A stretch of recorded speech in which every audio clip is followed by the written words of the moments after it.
അപ്പു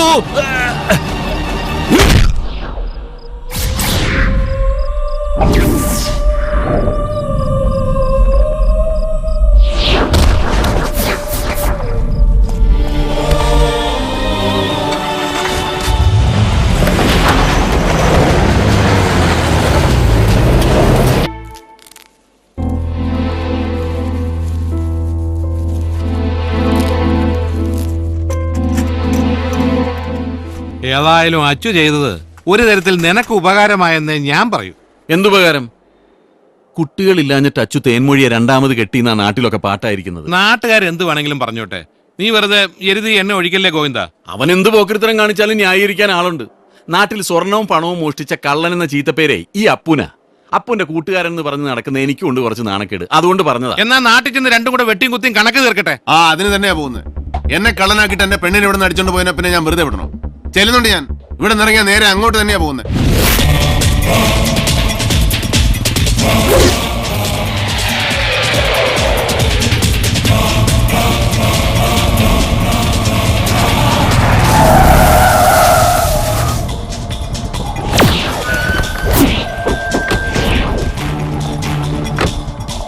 വണ്ടി ഇങ്ങനെ ക്രോസ് വന്ന് നിർത്തിയത് കൊണ്ട് ഒരു വഴക്കുണ്ടാക്കാൻ വന്നതാണെന്ന് നീ വിചാരിക്കരുത്. നമ്മുടെ പഴയ കൂട്ടുകച്ചവടത്തിൽ ഞാൻ നിനക്ക് കുറച്ച് കാശ് തരാനുണ്ട്, അത് തരാൻ വേണ്ടി വന്നതാ. ശിവ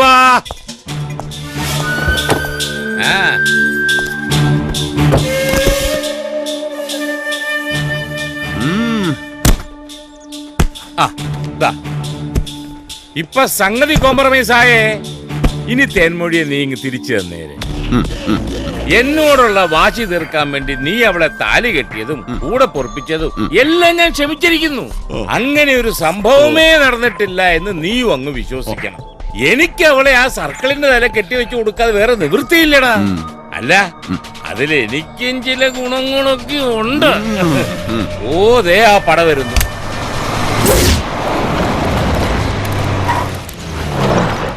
അയാളോട് ഞാൻ പറഞ്ഞിരിക്കുന്നത് കാശിന് വേണ്ടി നീ അവളെ തട്ടിക്കൊണ്ടു പോയെന്നാണ്. അല്ലാതെ നീ അവളെ താലികെട്ട് കാര്യമൊന്നും അയാൾക്ക് അറിഞ്ഞുകൂടാ. അതുകൊണ്ട് അത് അങ്ങനെ തന്നെ ഇരുന്നാ മതി. ഷർട്ട് ചുളുക്കല്ലേ സാറേ? ചുളുങ്ങിയാ പിന്നെ തേച്ച് തരേണ്ടി വരും. തേച്ച് തന്നല്ലേ ഞാൻ തേപ്പിക്കും. காசு கொடுத்து ப்ராப்ளம் எல்லாம் சால்வ் பண்ணிட்டேன் சார். இந்த ஆளு நம்ம பொண்ணே பத்திரமா ஒரு லேடிஸ் ஹாஸ்டலில் தங்க வச்சிருக்க. ഒരു പോറൽ പോലും വെളുക്കാതെ ശീഘ്രമായി ഇവൻ തിരുപ്പി കൊണ്ടുവരും. കാശ് കിട്ടിക്കഴിഞ്ഞാൽ പിന്നെ നമുക്ക് എന്ത് പ്രശ്നം സാറേ? അവളെ ഉടനെ ഇവിടെ തന്നേക്കാം. എന്നിട്ട് നിങ്ങളുടെ കല്യാണം നടത്തി കല്യാണത്തിന് പായസം വിളമ്പിട്ട് ഞാൻ അവിടെ നിന്ന് പോകും. അല്ലെങ്കിൽ ഇന്നത്തെ ഒരു രാത്രിയോട്ട് കഴിഞ്ഞിട്ട് വിട്ടാൽ മതിയാ. പെട്ടെന്ന് അങ്ങനെ വിടാൻ മനസ്സ് വരുന്നില്ല, അതുകൊണ്ടാ. സാർ ഒരുപാട് ആഗ്രഹിച്ചല്ലേ. പിന്നെ നിങ്ങളുടെ കല്യാണം കഴിഞ്ഞ് ജനിക്കുന്ന കൊച്ചിന് എന്റെ മുഖച്ചായ ഉണ്ടെന്ന് പറഞ്ഞ് എന്നെ കുറ്റം പറയരുത്. അത് പാലക്കാട്ടിൽ നിന്ന് വീശുന്ന ഒരു പ്രത്യേകതരം കാറ്റിന്റെ സമ്പർക്കം മൂലമാണെന്ന് വിചാരിച്ചാൽ മതി. എടാ കണാപ്പ, ഞാൻ താലി കെട്ടി എന്റെ ഭാര്യയാണ് നിന്നെ തലയിൽ കെട്ടിവെക്കാൻ നോക്കുന്നു. ഉരിയില്ല തേൻമൊഴി, ഞാൻ താലി കെട്ടണ ഏൻ പൊണ്ടാട്ടി. എന്താണ് എന്നെ ഏമാത്ത പാക്കറായ മുട്ടാൾ.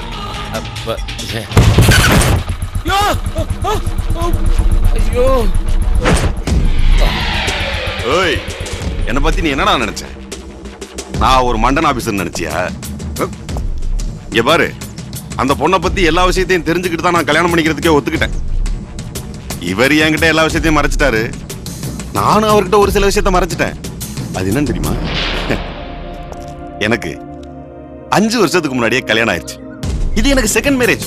ஒரு சின்ன வீடு செட்டப், அவ்வளவுதான். உங்களுக்கு ஏதாவது பிரச்சனை இருக்கா? ഒരു പ്രശ്നവും ഇല്ല. കാര്യങ്ങളൊക്കെ ഒരുവിധ അണ്ടർസ്റ്റാൻഡിംഗ് ആയ നിലയ്ക്ക് ഇനി ഇവൻ ഉയരോടെ ഇരിക്കുന്നത് നമുക്ക് പ്രോബ്ലം. ശിവ, இந்த പണത്തെ തിരുപ്പി വാങ്ങി പോട്ട് തള്ളടാ ഇവനെ.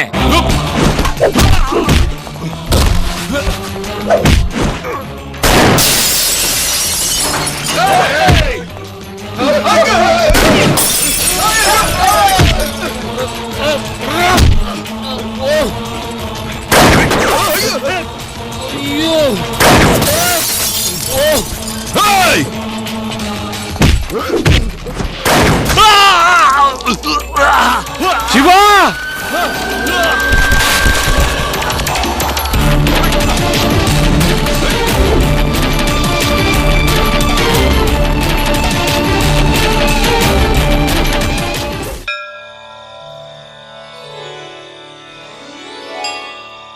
ഈശ്വര സർവേ ജനാ സുഖിനോ ഭവതു.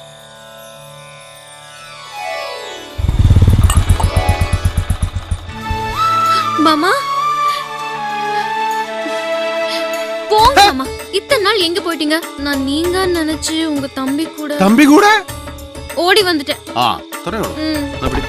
എടാ ഒരു കല്യാണം കഴിക്കുമ്പോ മിനിമം സ്വന്തം തന്തയെങ്കിലും അറിയിക്കണ്ടേ? അതങ്ങനെ അറിയിക്കുന്നതിന് മുമ്പ് ആ പൊട്ടൻ കഴിവർ ഇവളെ അടിച്ചോണ്ട് ഇങ്ങോട്ട് പോന്നില്ലേ? എവിടെ കള്ളപ്പ നീന്നവനെ ഞാൻ കൊല്ലും. അവൻ ഇവിടെ ഇല്ല.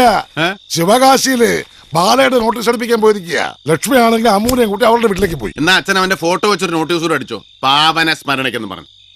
அவரு பாவம் மாமா, என்கிட்ட நிறைய வாட்டி மன்னிப்பு கேட்டுட்டாரு, விட்டுடுங்களேன். എടാ ഏ. ചെയ്ത തെറ്റിന് ഇവളോട് അവൻ ഒരുപാട് മാപ്പ് പറഞ്ഞു. ഇനിയും നീ അവനെ ദ്രോഹിക്കരുത്. ഓ, ദ്രോഹങ്ങൾ ചെയ്യുന്നത് ഞാൻ മാത്രം. അത് പണ്ടും അങ്ങനെയാണല്ലോ. പിന്നെ പോലീസുകാർ ആരെങ്കിലും അന്വേഷിച്ച് ഇവിടെ വന്നാൽ ഞാൻ ഇവിടെ വന്നിട്ടേ ഇല്ല. ഇവിടെ പൊട്ടം മാത്രമേ ഉള്ളൂ. മനസ്സിലായോ? എന്താടാ നീ ഇവിടെ വല്ല കുഴപ്പമോ കാണിച്ചിട്ടാണോ വന്നേ? അത് ഈ തമിഴ്നാട് പോലീസിന് ഇടയ്ക്കിടയ്ക്ക് എന്നെ കണ്ടില്ലെങ്കിൽ ഉറക്കം വരികയില്ല. അതുകൊണ്ടാ. ആ തൽക്കാലം നീ പോയി കുളിച്ചു വല്ല കഴിക്ക്. ഓ, மாமா அங்க என்ன பிரச்சனை? അങ്ങേ എന്നെ പ്രശ്നം. നിന്റെ ചിറ്റപ്പന്റെ മകനാ ശിവരാജനല്ലേ, ആ. അവനെ ഷൂട്ട് ചെയ്തു ചത്തോന്ന് അറിഞ്ഞൂടാ. தேங்க்ஸ் மாமா. அடுத்த வாட்டி அந்த இன்ஸ்பெக்டரையும் ஷூட் பண்ணிடுங்க. നീ താണ്ടി ഉണ്മയാന പൊണ്ടാട്ടി.